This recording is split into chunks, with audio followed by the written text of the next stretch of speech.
Hello, you are listening to the Childcare Director's Chair podcast. Your host, Erica Sacosio, invites you to join her community of passionate and inspiring leaders in the ECE field, where she discusses, reflects, and shares the best ways to invest in our children, families, teachers, and community. Because after all, we know they are the heartbeat of any successful program. So it's been a few weeks since I've done a In the News episode, and I came across an article that was called What's Behind the Explosion of the Apprenticeship Program in Early Childhood Education. And it was in my inbox because I am a member of the Rhode Island branch of NACE. And I thought it was pretty cool. And I started reading it. This is about my state. And I know these ladies. So I was like, let me get them on the show so we could talk about it. So welcome to another episode of the Childcare Director's Chair podcast. I'm your host, Erica Sacosio. And today we are going to shine a spotlight on a game-changing development, the rapid expansion of apprenticeship programs across the U.S. And, as a leader, you may have wondered how these apprenticeship programs are transforming the landscape of early childhood education. And today we're going to talk and learn a little bit about what they're doing here in Rhode Island and their groundbreaking approach that's setting new standards for workforce development. We're going to talk about how these programs are tackling those pressing staff shortages, paving the way for new careers, and providing crucial support for educators at every stage of their career, which I think is amazing. Joining us today to share their insights is Marinol Russo and Amber Minjot. But we're going to have a good time and we're just going to kind of talk a little bit about it. So we hope that you will stay tuned for our conversation because it really could help change the way that you think about workforce and workforce development for your child care center. So welcome to the show, ladies. Thank you. So Marinol, can you tell folks just a little bit about yourself and how you came into this work? Absolutely. So I am the assistant director at the Rhode Island Association for the Education of Young Children, and our team here with Amber oversees or manages a variety of workforce development projects for our workforce in Rhode Island here. And so the way this work began, leading up to apprenticeships, was our agency has been managing the Teach Scholarship Program here in Rhode Island for many years now.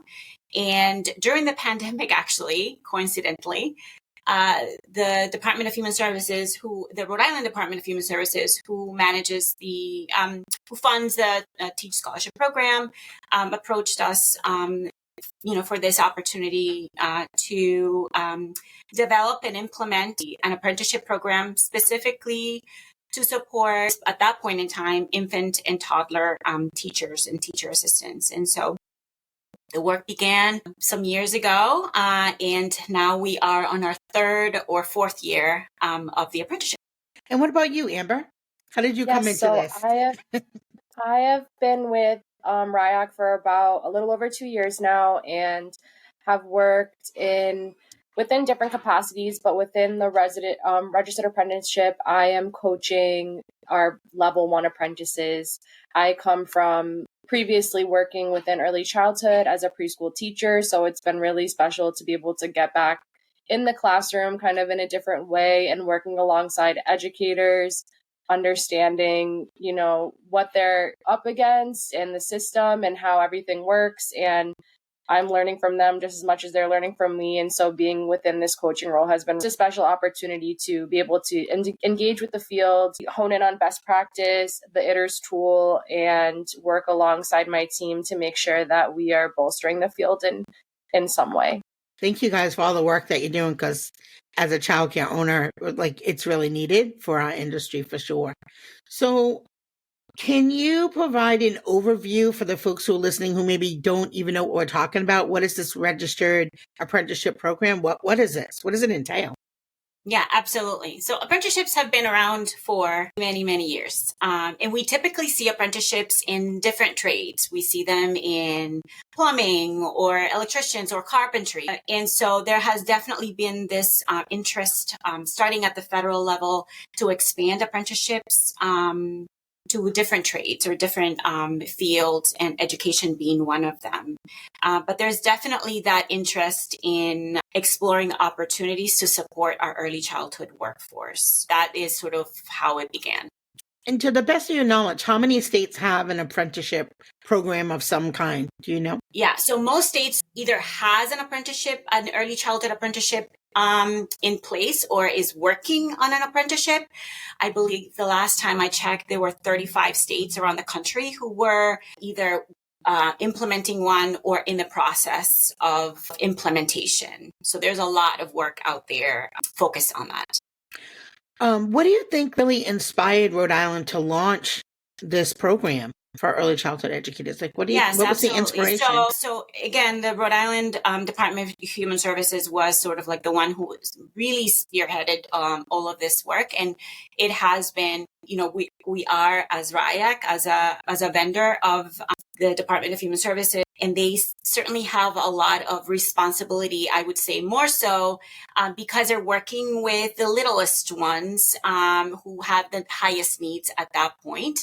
And employers are in a place where overhead costs are really high, particularly in those classrooms where the staff-child ratios are at the highest, right? Because again, they're working with the youngest, our babies and our toddlers who are starting to move around, and they have the biggest needs at that point. And so that it definitely had been a priority of Department of Human Services to provide opportunities to support and ensure that compensation for those individuals continues to happen. So now you have an infant toddler teacher who has moved up and maybe has their associates now and would be paid a little bit more. Does apprenticeship pay for some of that, increase in their wage? That's a very good question. So we are working with individuals who really want to work on at the foundational level. We're working with teacher assistants, infant toddler teacher assistants, and we're working with lead teachers as well.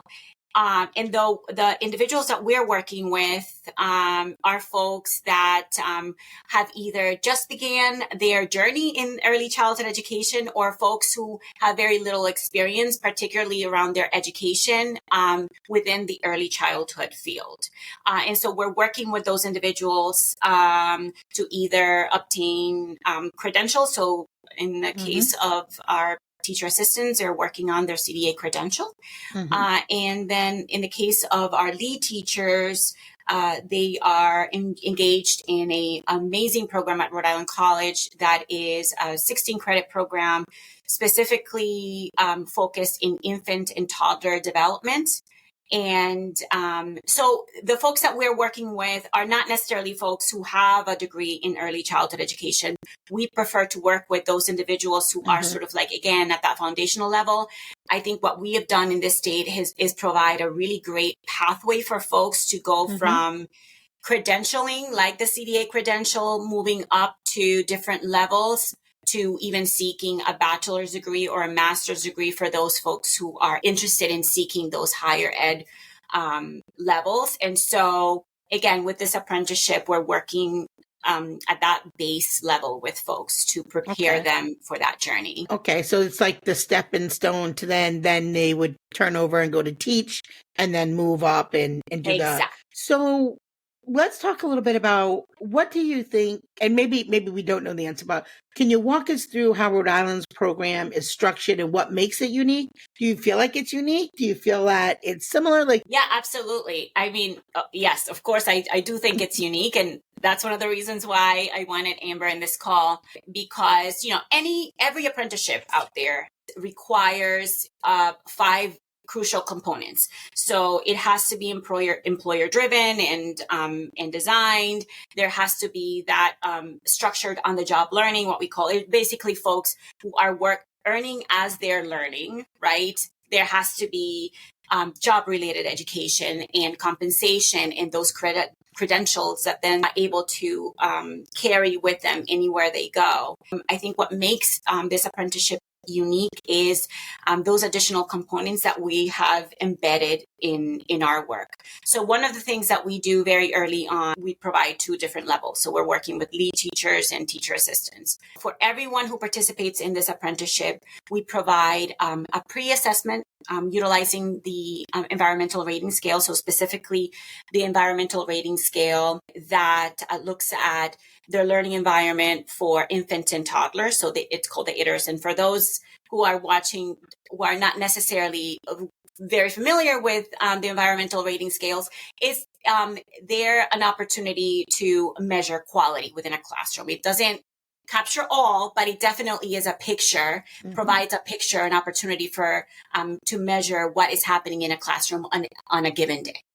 And so we utilize the scale to measure what is happening in that classroom when the teacher begins with this apprenticeship and when they finish their apprenticeship.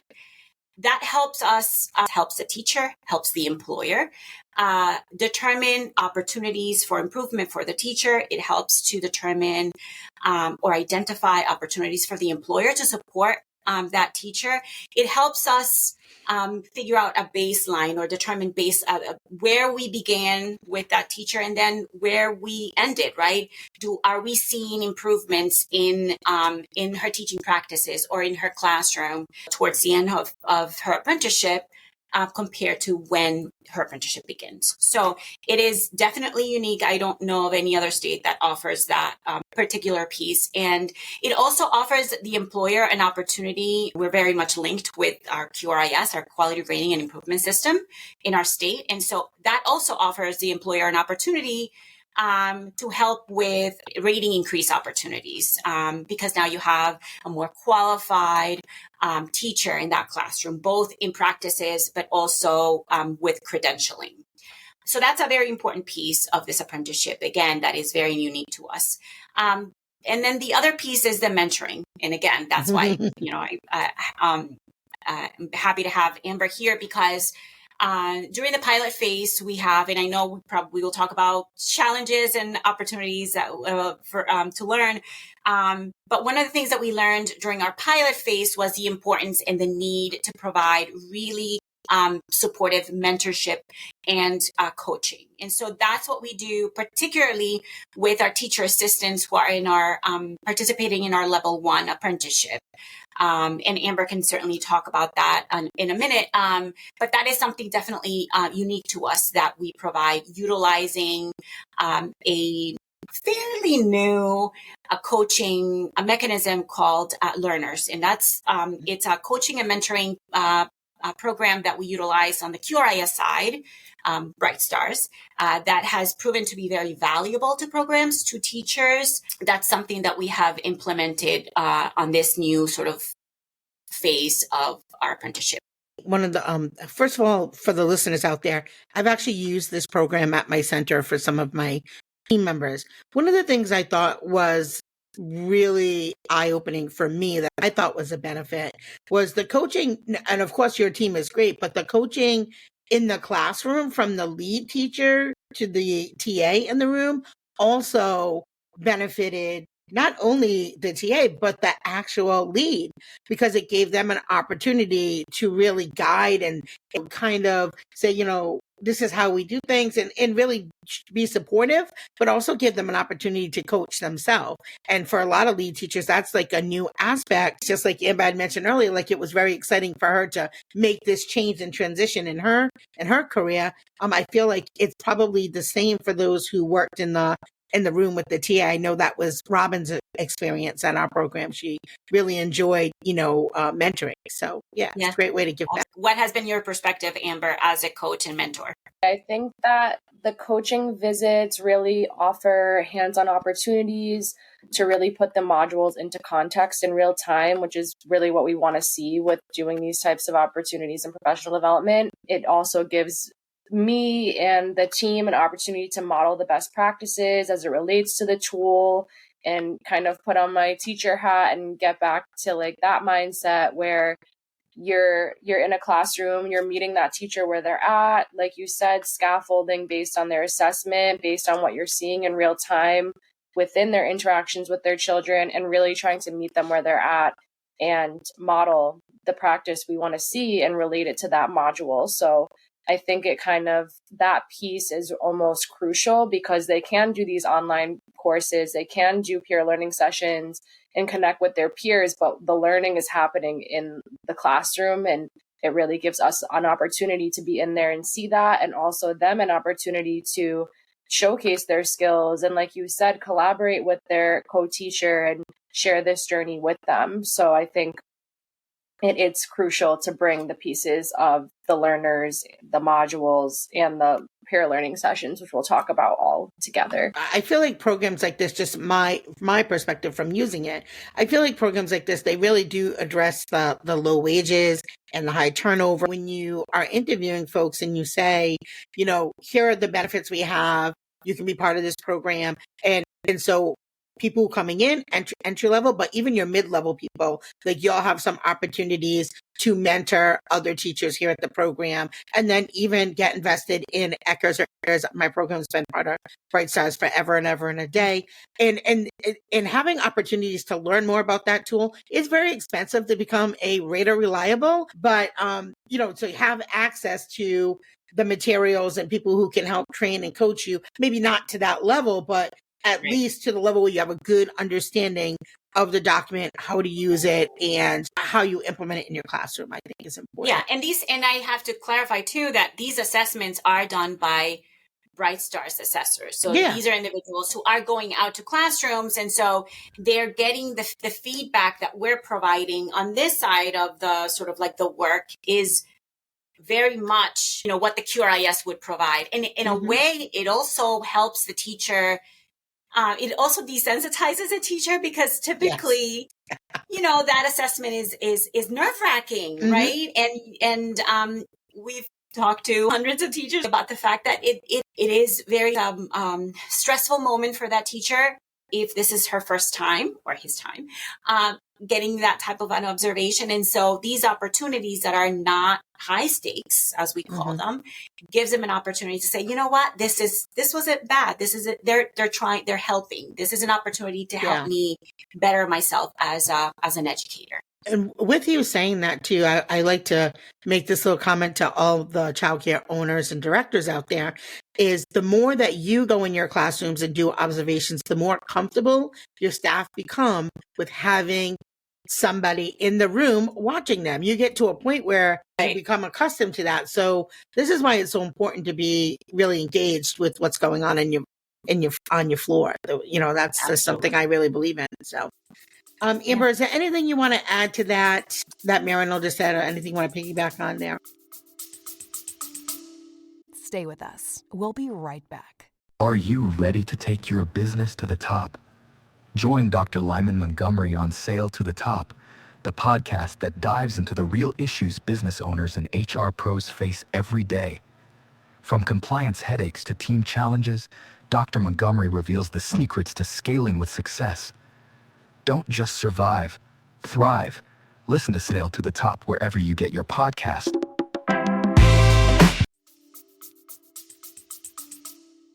Yeah, I think the other piece that I don't know that it makes Rhode Island unique, but it definitely is a benefit to this particular apprenticeship, is the fact that, we've talked about compensation, right? And an expectation for teachers to be compensated see that wage progression for them is definitely a benefit.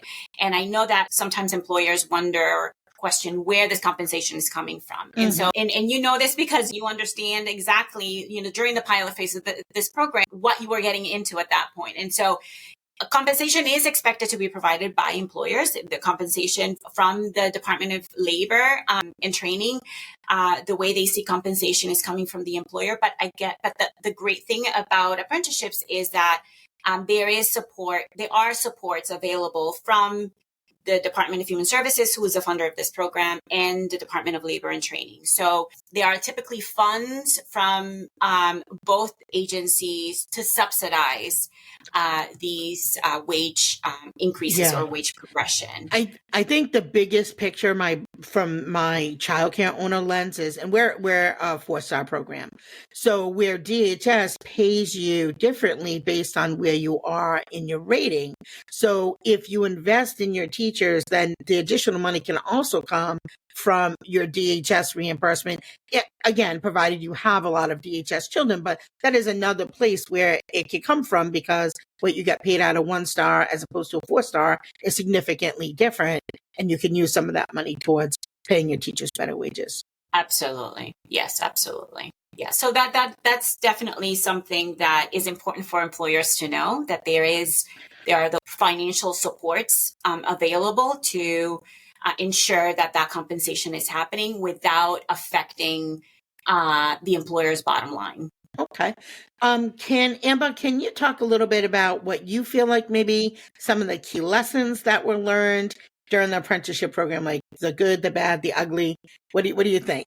I mean, I think with each year of this program, it has shifted and transformed a little bit and been built up. So I think within this phase of our apprenticeship program, really learning from these in-person opportunities, being in the classrooms, conducting peer learning sessions, and just to give you kind of an overview of what that really looks like in practice, we are meeting with these teachers in the level 1 group once a month and discussing the modules over Zoom. And it's really just an opportunity for them to focus on that module.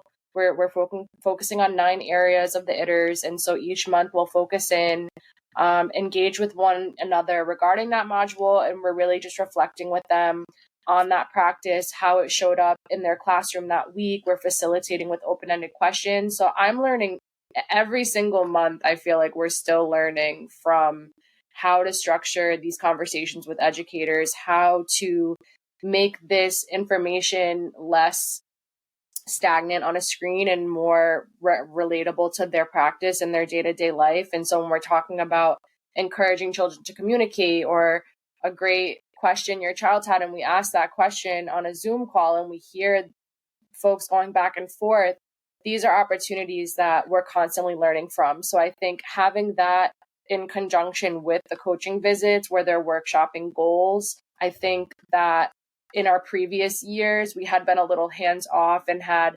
outsourced this coaching role. So I think we're learning a lot from being really in there as a team now, and having me in there and our team just having more insight into the day-to-day, and also how to incorporate the co-teacher in a different way now that we're involved. So I think at the beginning in the pilot phase, it was run a little differently. And now we're at this point where we're utilizing so many aspects of our organization to bolster this one program. So I think we're going to learn more each month, but just being able to workshop goals to help teachers understand that they can have these tangible monthly goals that they set for themselves, that we're going to help them workshop and dive deeper into their classroom's environment, their own interactions with children, and hopefully help them gain these tangible tools that will then become embedded into their practice. Because that's the goal, like you said.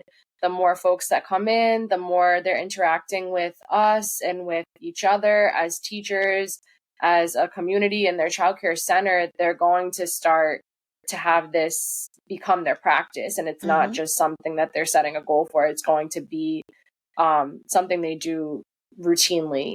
And so I think we're going to learn, and I personally am excited to see this group, because this is my first group really coaching with and taking on this new aspect of the role with it. So I think over the years, Marinelle maybe can speak more to the pitfalls and whatnot. But for myself, I think it's supporting and how I can better.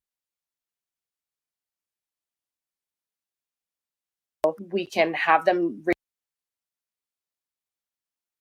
experience that as valuable as me going in or them taking an online professional development course. You know, they're resources to one another. So I think we're still learning how to make that connection over the computer and over Zoom, and everyone has busy schedules and lives. And so we've learned a lot from our learners team on how to really make these opportunities with coaching, peer learning more fruitful, and really picking intentional open-ended questions and trying to make things a little less, like I said, like sterile and, distant. And so I think we're learning from that as well monthly in this work. Yeah, I think that's great insight. And I just wanted to add that that is definitely something that we learned from our pilot phase. And you probably remember this, Erica, too, as an employer during the pilot phase was that I think a big difference from our pilot phase to today is that all of our teachers are working as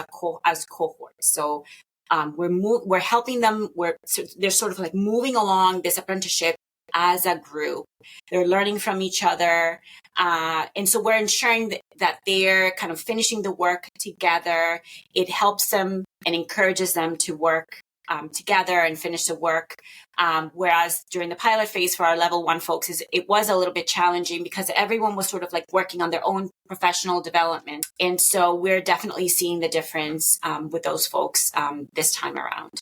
Awesome. Well, thank you for all the work that you ladies are doing. I am going to share the link of the article that was written about the awesome work that you are doing here in Rhode Island. And for all of you that have tuned in, thank you so much for tuning in every day.